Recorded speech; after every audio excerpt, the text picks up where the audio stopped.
আমার ভাইয়ের রক্তে রাঙানো ২১শে ফেব্রুয়ারি আমি কি ভুলতে পারি। মহান ২১শে ও আন্তর্জাতিক মাতৃভাষা দিবস আজ। এ উপলক্ষে আজ রাত ১২টা থেকেই আন্তর্জাতিক মাতৃভাষা দিবস পালিত হচ্ছে বাংলাদেশে। রাত ১২টা ১২ মিনিটে অন্তর্বর্তী সরকারের প্রধান উপদেষ্টা শহীদ মিনার প্রাঙ্গণে পুষ্পস্তবক অর্পণ করেন। ১২টায় তিনি আসেন। এরপর আমার ভাইয়ের রক্তে রাঙানো ২১শে ফেব্রুয়ারি গানের পাশাপাশি তিনি পুষ্পস্তবক অর্পণ করেন। এরপর থেকে বিভিন্ন সরকারি, বেসরকারি, সামাজিক, রাজনৈতিক, সাংস্কৃতিক সংগঠনগুলো পুষ্পস্তবক অর্পণ করছেন, যারা ভাষার জন্য জীবন দিয়েছেন তাদের শ্রদ্ধা নিবেদন করে। এখন আমরা দেখছি যে বিভিন্ন সরকারি দপ্তর থেকে কর্মকর্তারা আসছেন এবং তারা কিন্তু যারা ভাষার জন্য জীবন দিয়েছেন তাদের স্মরণে তাদের শ্রদ্ধা নিবেদন করছেন পুষ্পস্তবক অর্পণের মাধ্যমে। এবার কিন্তু শহীদ মিনার নিরাপত্তার চাদরে বেষ্টিত করা হয়েছে। আপনারা দেখছেন যে বিভিন্ন নীতিমালা গতকালই আমরা দেখেছি যে তারা প্রকাশ করেছেন, নির্দিষ্ট দূরত্ব পর্যন্ত গাড়ি চলাচল নির্ধারণ করা সেটি হয়েছে। এছাড়া যারা শহীদ মিনার প্রাঙ্গণের দিকে আসছেন তাদেরকে সার্চ করে তাদেরকে কিন্তু যাচাই করে নিয়ে আসা হচ্ছে শহীদ মিনারে, যেন কোনো প্রকার অপ্রীতিকর ঘটনা না ঘটে। এরপরও কিন্তু আমরা দেখছি যে এখন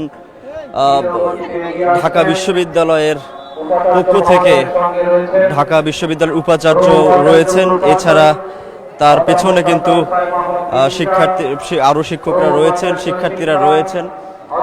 এছাড়া সরকারি বিভিন্ন দপ্তর থেকে তাদের ব্যানার নিয়ে শহীদদের স্মরণে পুষ্পস্তবক অর্পণ করা হচ্ছে।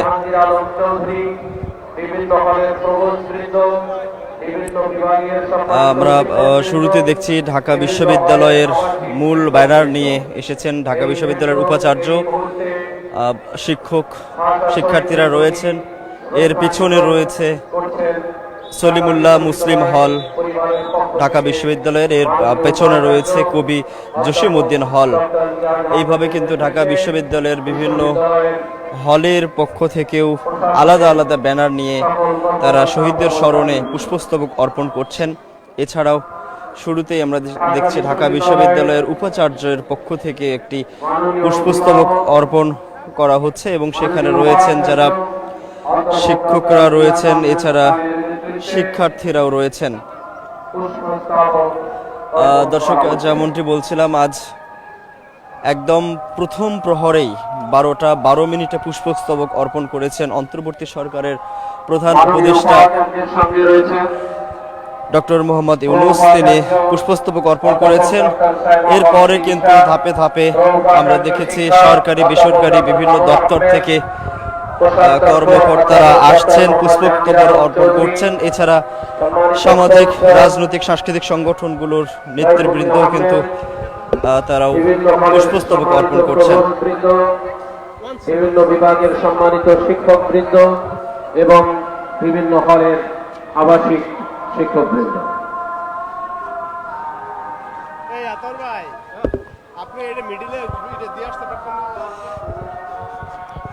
দর্শক, এই ২১শে ফেব্রুয়ারি বা আন্তর্জাতিক মাতৃভাষা দিবসকে ঘিরে কিন্তু রাষ্ট্রীয়ভাবে নানা রকম প্রস্তুতি থাকে প্রতি বছর, আমরা জানি। এই বছরে কিন্তু তার ব্যতিক্রম নয় এবং নিরাপত্তার বিষয়টি কিন্তু বেশ জোর দেওয়া হয়েছে। আমরা ঢাকা বিশ্ববিদ্যালয়ের উপাচার্য যিনি রয়েছেন তার সাথে কথা বলতে চাই আমরা। তিনি কথা বলবেন, আমরা তার কথা শুনতে চাই। এছাড়া কিছুক্ষণ পর পর হয়তো আরও রাজনৈতিক, সামাজিক সংগঠনগুলোর ব্যানারে আসবে এবং আমরা তাদের কথাও শুনতে চাই।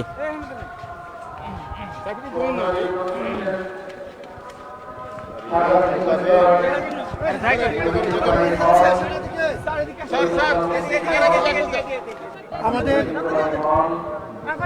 শহীদ দিবস এবং আন্তর্জাতিক মাতৃভাষা দিবসের বিনম্র শ্রদ্ধা জানাচ্ছি আমাদের আত্মত্যাগকারী সকল শহীদবৃন্দ, ভাষা শহীদ থেকে শুরু করে আমাদের স্বাধিকার আন্দোলনের 69, 71 এবং 24-এর সকল শহীদদের প্রতি আমাদের বিনম্র শ্রদ্ধা, এবং 24-এ যারা আহত অবস্থায় এখন আছেন তাদের দ্রুত রোগ মুক্তির জন্য আমরা দোয়া এবং প্রার্থনা করি।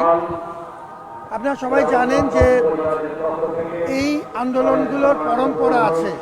বাঙালি জাতি ইতিহাসের সবচাইতে কঠিন সন্ধিক্ষণগুলোতে আমরা ঐক্যবদ্ধ হতে পেরেছি আমাদের স্বাধিকারের জন্য, অন্যায়ের বিরুদ্ধে প্রতিবাদের জন্য।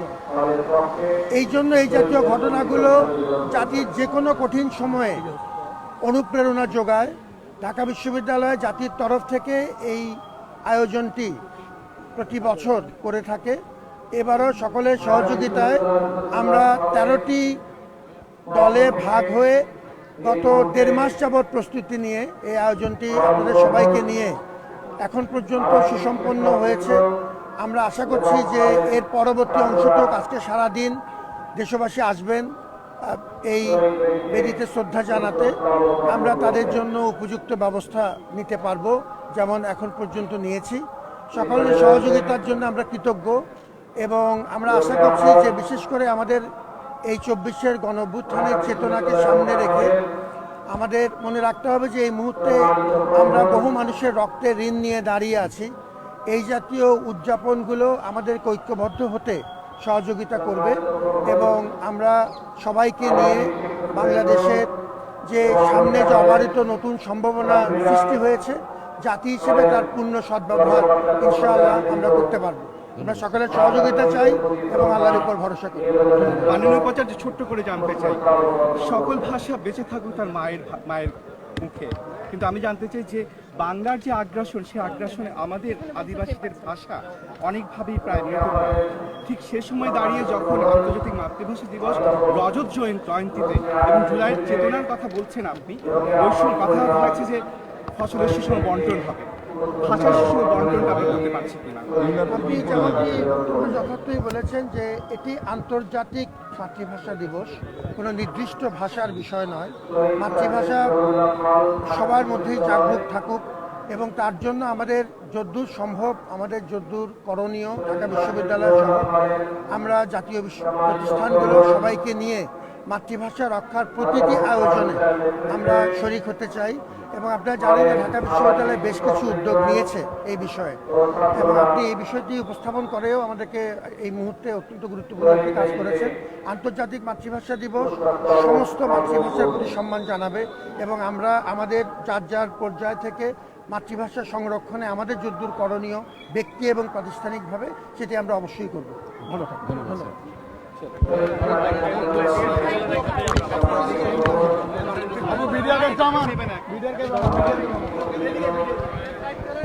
দর্শক, আমরা কথা শুনছিলাম ঢাকা বিশ্ববিদ্যালয়ের উপাচার্য, তিনি কথা বলছিলেন। ঢাকা বিশ্ববিদ্যালয়ের বিভিন্ন ব্যানার নিয়ে আমরা দেখছি যে উপাচার্য কথা বলার পরেও কিন্তু আমরা দেখেছি তাদের বিভিন্ন ব্যানার নিয়ে এখনো পর্যন্ত শহীদদের স্মরণে পুষ্পস্তবক অর্পণ করা হচ্ছে। রাত 12টা থেকেই এই পুষ্পস্তবক অর্পণ করা শুরু হয়েছে।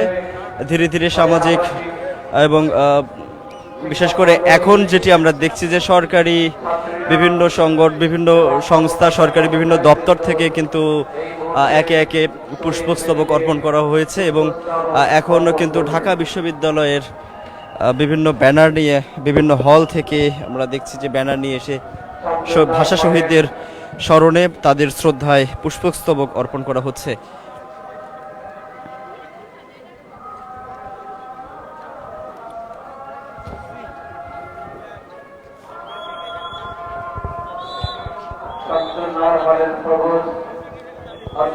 এখন পুষ্পস্তবক অর্পণ করছেন শামসুন নাহার হলের শিক্ষার্থীরা, এরপরে রয়েছে মাস্টার দা সূর্য সেন হলের শিক্ষার্থীরা, এরপরে আমরা দেখছি যে রয়েছে ঢাকা বিশ্ববিদ্যালয় অফিসার্স অ্যাসোসিয়েশন, এরপরে রয়েছে মুক্তিযোদ্ধা জিয়াউর রহমান হল, এরপরে বঙ্গমাতা শেখ ফজিলাতুন্নেসা হল রয়েছে।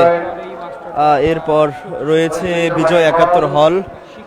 এভাবেই কিন্তু ঢাকা বিশ্ববিদ্যালয়ের বিভিন্ন হল থেকে আলাদা আলাদা ব্যানার নিয়ে ভাষা শহীদদের স্মরণে পুষ্পস্তবক অর্পণ করা হচ্ছে। সম্মানিত প্রভোস্ট অধ্যাপক ডক্টর জাকির হোসেন,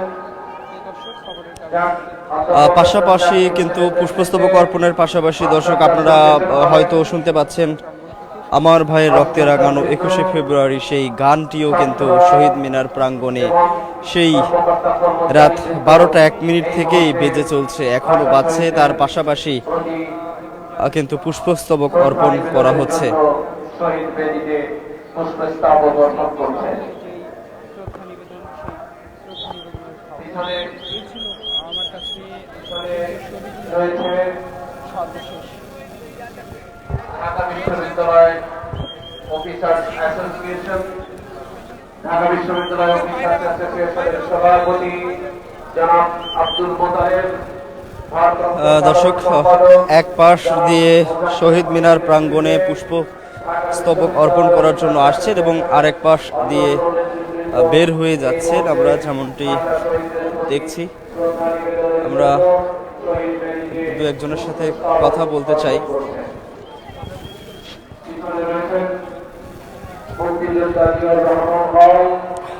দর্শক, নিরাপত্তার জন্য কিন্তু চারপাশে আইন শৃঙ্খলা রক্ষা করা বাহিনী রয়েছে, তারা কিন্তু সর্বোচ্চ নিরাপত্তা দেওয়ার কাজটি করে যাচ্ছেন।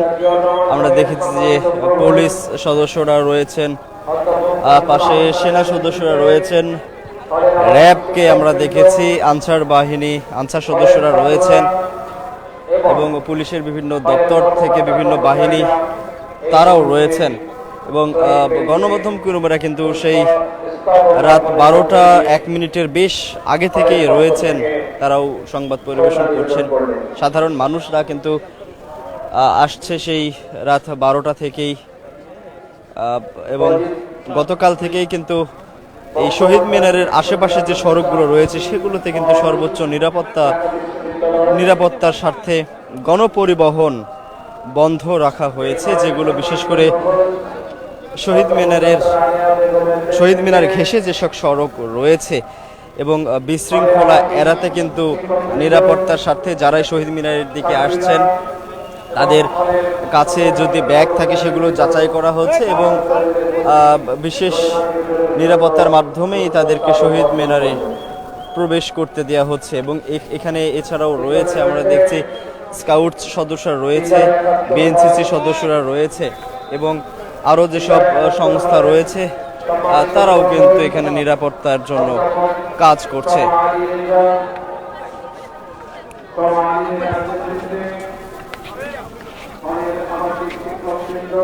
একটু কথা বলি।